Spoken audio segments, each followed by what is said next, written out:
Welcome everybody, I'm TAW, and you're watching TAW Does Epic, back here for an episode of Overwatch. Here we are hopping into a match of Mystery Heroes, and this is a very interesting match for me because I was able to go unbroken, which is extremely rare for me being relatively new to the Overwatch scene. And I wanted to go ahead and share that footage with you and talk through some of the decisions I made while I was playing that enabled me to accomplish that coveted unbroken 16 kill streak. So I'll quickly move up to the defense point and I go ahead and hover right over so I can grab a spot and this platform right here, this balcony, and the rest of my team goes ahead and moves in position near the choke point at the front, and so they're going up there. Meanwhile, you'll notice I'm staying in the back. I want to provide as much long-range shots as I can rather than trying to move up and get really aggressive here at the start where I know I'll probably get picked off, especially if they have a hit scan hero like Soldier or Widow. And one of the things I really want you guys to notice while you're watching this is my use of her concussion rocket and how I fire that quite frequently just to knock people off. Rather than using it for movement as you typically would, I use it a lot more in its more traditional role where I'm just knocking people back, throwing them over the walls. It's really funny. Lots of interesting clips involving that where I'm just tossing them around, getting them in position for my team to be able to take the kills and finish them off while I'm hovering around, staying out of range, and I'm able to stay relatively safe while still being as effective as possible.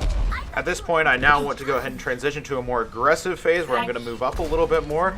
Although I was playing in the back, it's time to go ahead and move up now that their spawns are staggered just a little bit. So I go ahead and pop right up, get in position, and just hammer down on that Reinhardt, absolutely melting him with the blast radius of the rockets. And then I go ahead and transition. Now I'm going to start firing at some of the other heroes. I go ahead and get on the ground at this point, being that I'm out of fuel and I don't have any boosts. I go ahead and hop back up yet again, still raining down that fire. I do see that this diva here is blocking with the defense matrix, so I go ahead and stop focusing her as much and transition over to some of the other heroes. You'll notice me do that. Just blast that guy right out of there. Go ahead and transition back over to this point and rain down some fire into there. Really helpful thing about Pharah that I love to use is just the amount of blast radius on this rocket. Absolutely insane. And I love being able to use that to my advantage, just hammering onto that Roadhog as he go ahead and transition back, trying to get back to his team. I knock him back while he's in the middle of whole hog. That gives my team the perfect setup. I notice the diva off to my left, really concerned there as she does a lot of hit scan damage, so I want to knock her down as fast as possible, and thankfully my team goes ahead and helps me out as well. I stay low, get out of her line of sight, and then transition over to hopefully avoid taking any excess damage so my healers can focus on the teammates that actually need that. Now at this point I do have Rocket Barrage and I announced that to my teammates, but I go ahead and hold it back. I have no enemies to really use it at this point, and I actually didn't end up using it at all during the entire match, simply for the fact that I didn't see an opportunity that I really wanted to take, and it's especially risky if they've got some hit scan damage or just damage in general, because you're stuck there for so long while you're firing your rocket barrage that it can really put you in a position where you'll be more detrimental to your team than helpful. So I go ahead and transition now. I'm getting really aggressive here at this point. I'm feeling confident laying down that fire. I notice that my Orisa is providing a valuable shield to me. I go ahead and stay on the ground as long as I can. I transition over. I'm able to get a lot of damage while I'm on the ground during this match, which is something that not a lot of people, at least me, I didn't think of as much, but I do use her as more of just a traditional ground-based hero here and there.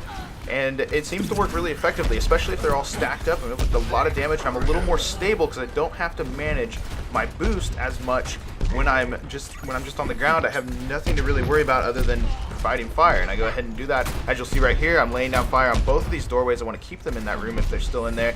And that blast radius again, just going to scare them off if they're in that point. I'm going to hit the Junkrat while I'm here as well. And this Roadhog makes the poor choice of not actually focusing on me. He starts to focus now, but I'm already at this point well within my capability of scaring him off and getting him out of there. And there goes in my Sombra Russian. I go ahead and transition back over here, laying down some more fire. Notice how I'm just peeking that corner. I just keep taking them. They keep eating fat damage while I'm over here, completely protected for the most part. Continue to just drill down more and more rounds. I'm focusing, trying to figure out which target I want to select at this point. Go ahead and select, keep firing. And there we go. We're pretty much just rocking. Continue to collect health packs. You'll notice me go back and back to the health pack over and over again. I can just keep eating those keeps my healers focused on who they need to be focused on so they don't have to continue to provide me with heals. And on the note of heals, I just want to talk a bit about just how fantastic my team was able to help me out here. You notice they're moving up at the right time, backing up at the right time. Something like this really is incredibly difficult to accomplish without a good team backing you up, especially in Mystery Heroes where they're constantly switching. You've got to have people that can transition to those different roles.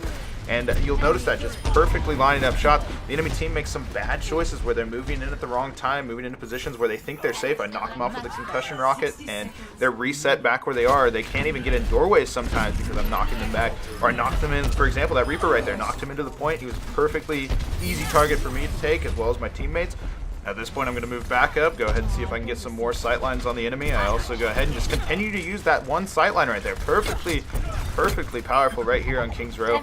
Now I'm going to move up. I'm getting closer into the enemy base. I noticed that I need some more health. I go ahead and grab another health pack. I'm already getting healing, thankfully, from my Zenyatta. And that's going to help me out, which is getting in here, laying down the concussion rocket yet again, grabbing some more heals if I need it, whenever I need it. And it allows me to do my job much more effectively when I know I'm going to get those heals I need. This Genji right here, you'll notice I actually hit him when he's jumping over me by shooting at that wall in front of me. That was accidental, but something to really keep in mind is you need to go ahead and use those surfaces, especially close surfaces like that. It makes it really helpful if you're trying to hit somebody with that blast radius. Again, just a massive blast radius on these things, doing so much damage even if you're not directly hitting them. And there is the end of the match. We take the big victory, and we'll go ahead and finish it out with 16 eliminations. Absolutely incredible. Here we are, play of the game. I'll let you guys enjoy this. Fine, I won't show you another far play of the game. Fine. Okay, are we good now? Can we move on with this video? Great, thanks. And there's that 15-player kill streak right there. Honestly, not the coolest play of the game, but at least it wasn't another death reigns from above play of the game. Man, I get so much flack for that. Anyway, thank you so much for watching. I hope you enjoyed this video and learned a little bit. If you enjoyed this video, go ahead and leave me a like. Also, subscribe if you want to see more content like this. Let me know in the comments some of the most ridiculous team comps you've seen in Mystery Heroes. Hope you have a wonderful rest of your day, and we'll catch you next time.